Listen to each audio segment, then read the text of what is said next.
On this particular day, or maybe it's because the Hurricanes kept me up late last night. I don't know. We are treated to a Chip Patterson 2 o'clock hour extravaganza. My man, Cover 3 podcast, CBSSports.com. The man who has the Chipalytics at his fingertips at all times. How are you, sir? Were you good? I am appreciative of you being flexible because while you made it seem like it had something to do with me, sobbing into my phone as Mike Maniscalco is doing his send-off on the Final Bally's broadcast. Game ends, Parker's like, all right, I'm going to bed. Are you coming to bed? I said, no way. Not tonight, baby. I'm taking in all of Hannah and Shane and all the post-game you'll give me, and I'm taking this all the way out to Mike's final sign-off. You know it, but you'll like this because I know that he is someone that you enjoy listening to. Yes. We have had a with the first pick Cover 3 extravaganza today. Ooh. Ryan Wilson joined us on the Cover 3 podcast at 11 o'clock, a show that went live. And then during the 1 o'clock hour, we had a mock draft exercise where I was paired with Ryan Wilson and Tom Fernelli was paired with Rick Spielman. I don't know if that episode's going to drop on Thursday or Friday. So, I appreciate you being flexible for our big 2025 NFL draft crossover double podcast extravaganza that I've been on over the last couple hours. I mean, some of my favorite people of all time. You, of course, on top of that list. I love Ryan Wilson as well. So, all right, it gets me to one of the things I wanted to talk about. So, who is the quarterback? Who are the quarterbacks that we are going to shamelessly overrate and draft too high coming up in next year's draft? Oh, I'm going to get real specific with the way you asked that, okay? Because there are quarterbacks that will be taken earlier than the names I'm about to say that I don't know if they'll be shamelessly overrated. Sure. But Quinn Ewers is going to get drafted higher than he probably needs to be selected. Okay. You know? I saw one mock draft that had him like 15th. Yeah. Yeah, that's too high for Quinn Ewers, in my opinion. We're going to be dealing with a situation where Jalen Milroe from Alabama, he's going to have a year of Kalen DeBoer, and Kalen DeBoer did so many great things for Michael Penix. I expect that he's going to see some development, and I'm going to expect to see him moving up. I saw him getting some late first-round action. It could stretch all the way down to a Jackson Dart. It could stretch all the way to a Dylan Gabriel. But the two quarterbacks at the top of the list, the ones who I think are fair to be both considered top 10 picks, are going to be Carson Beck at Georgia and Shedeur Sanders at Colorado. Those two, to me, are the ones worth the noise. And then when we get to QB3, QB4, QB5, you've just got a bunch of Bo Nixes. Like, the reason why you reached for Bo Nix at 12 is because the 2025 quarterbacks are a lot of Bo Nixes. Yeah, I get Denver, but man, did Sean Payton outthink himself right there? Like, Bo Nix is what he is. It took him how long to figure out college football? I mean, I don't know. Just, he checked so many boxes that NFL people like. Yeah. His name is Bo. Did you see what was in his book bag?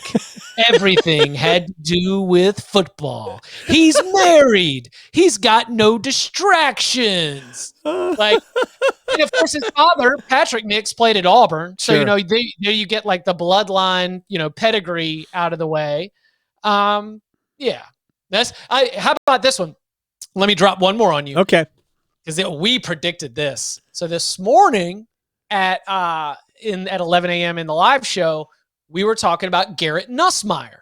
And for those of you who are not familiar, he is the quarterback at LSU who has been playing behind Jaden Daniels. Right. And every fall camp, we had gotten these little murmurs from Baton Rouge that is like, hey, like Nuss is really pushing him. Nuss is pushing for this job.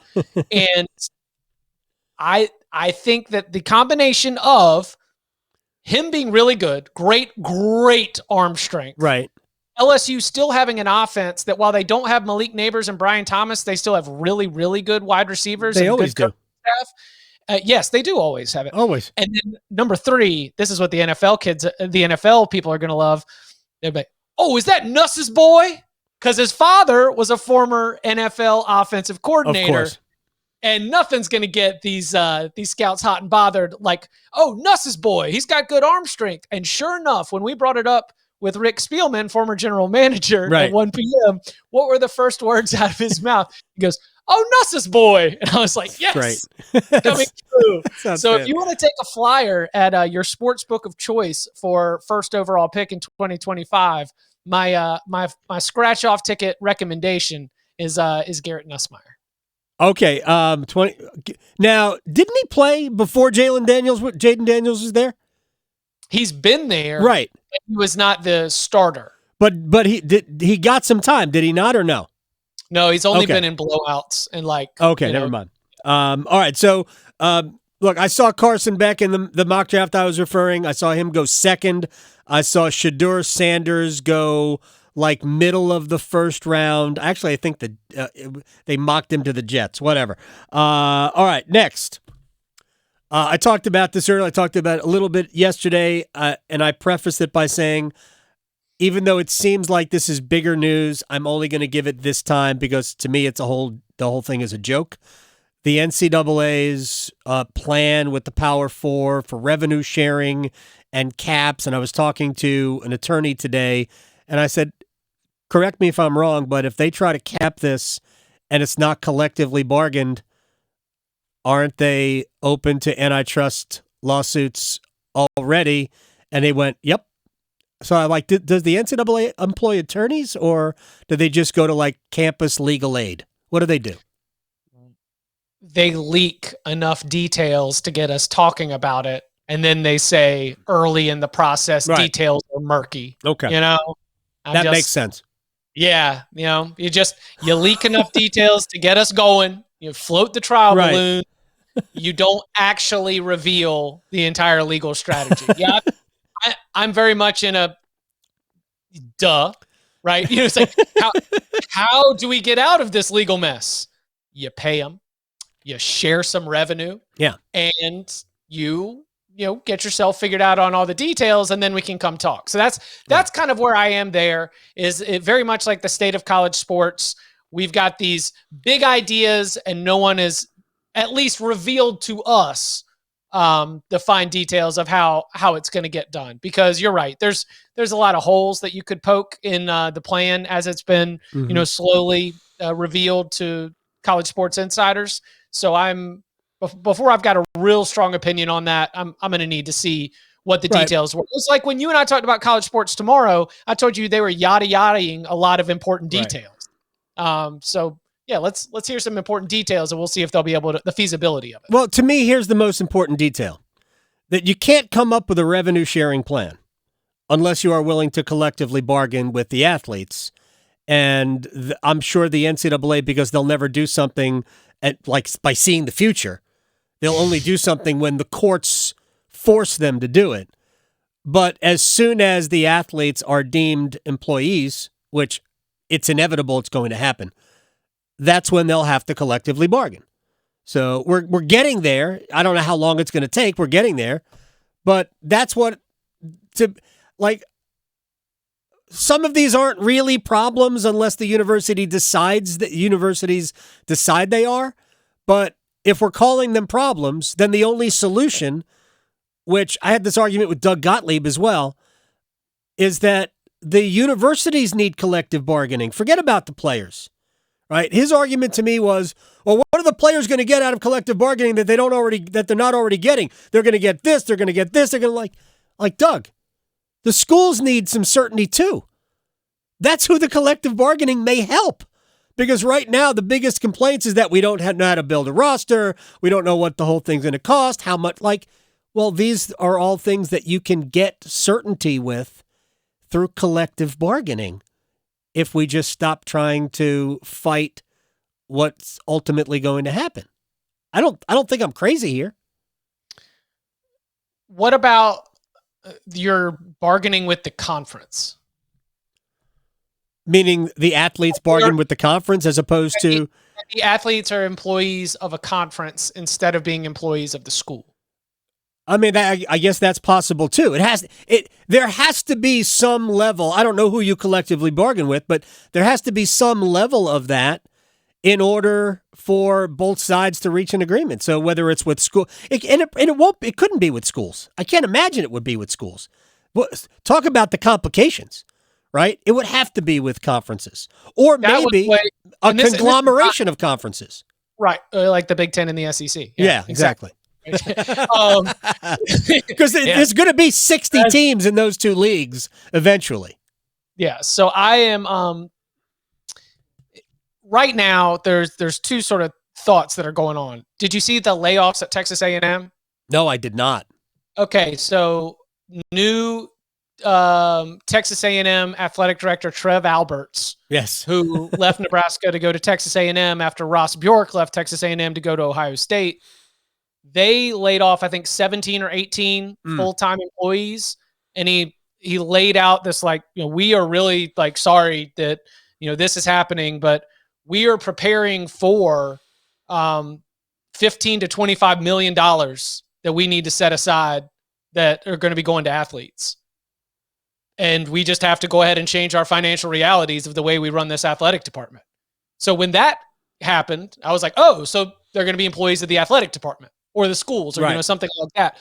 Months ago, someone had floated to me the conference idea that the conference would enter into the revenue sharing business, that you would have your deal with the conference, and that would be the compensation, and that was one way that you get to employment without having to deal with the schools, therefore avoiding some of the state-by-state complications that you would have and the public-private complications that you might have of making all these players employees of the school. But when I see those kind of moves at Texas A&M, and I hear the athletic director of a extremely big-time athletics department like Texas A&M say hey, we are preparing our spreadsheets like we're going to be paying out $15 to $25 million a year to athletes, that suggests another reality that some of the power brokers are preparing for. I mean, it's fascinating. All of it's fascinating. But I'm glad you pointed out at the very beginning of the NCAA thing that they're just leaking it, so we talk about it.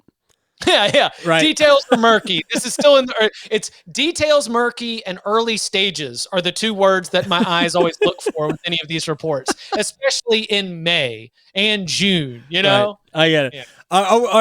We have another wave of conference realignment this summer, or no? Are we taking this summer off? I would expect that we will have because we'll basically be crunching the August deadline. Okay. Yeah. We'll be looking at that August 15th deadline where they will be trying to push everything forward, create a bunch of urgency, make a bunch of noise, see if they can force some action or speak it into existence. I'm not sure. I don't trust anyone. I do not trust anyone. I don't think anyone can be trusted to act rationally. I don't think anyone can be trusted to make the right decisions, and this is on every single side of it. Well, they can be trusted to make the right decisions based on what your interest is. If it's about how much money we can make, they'll make the right decision. If it's about, the NFL is ultimately going to go to 18 games in a regular season because it's only about making money. It has nothing to do with the health and well-being of the product.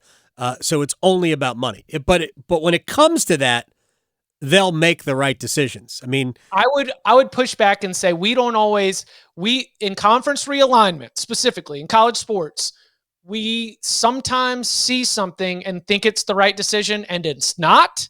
And there's sometimes when we think that might not work out for you and it does.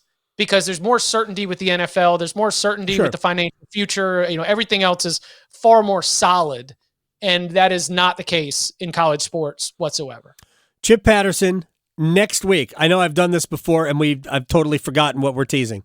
Next week, you and I are talking about golf. Yeah, I told you, I got to unplug for the Zerk. I can't. It was fun. Could you belt out "Don't Stop Believing" like Rory McIlroy did? In the post-tournament party? I can, just with less major championships. Well, so you saw the video, right? They were crediting Rory with, "Oh my God, he can sing." I'm like, I mean, physically, yes, but it wasn't good. The key when you are asked to sing is to go for it. Yeah, that's karaoke right there. Because if you go halfway, it will sound bad. And it does not matter if you're hitting notes. If you go for it and really go for it, you'll at least get the respect of the audience. That is the key to karaoke. I'll leave you with this. What is your karaoke go-to? You have one song you can do. What is it? I changed this when I saw our friend Matt Porter get up at Jeff's Bucket Shop in Charlotte, and he did the Spin Doctors, Two Princes, and it brought the house down. Very and nice. Outside of the you don't really like it. 1, 2, Princess kneel before you. That's what I say. And like good energy to the song. Like the place was going nuts. They were singing along. I'm on the princess level ought to be. Like you can. When I saw that, I was like, that's the song. Chip just karaoke'd for us. Superstition, Stevie Wonder is mine. If I only have one, it's that. Again, it will bring good energy to everyone around and improve your performance. No question. You're the best. I'll talk to you later. Sounds good. Y'all be well.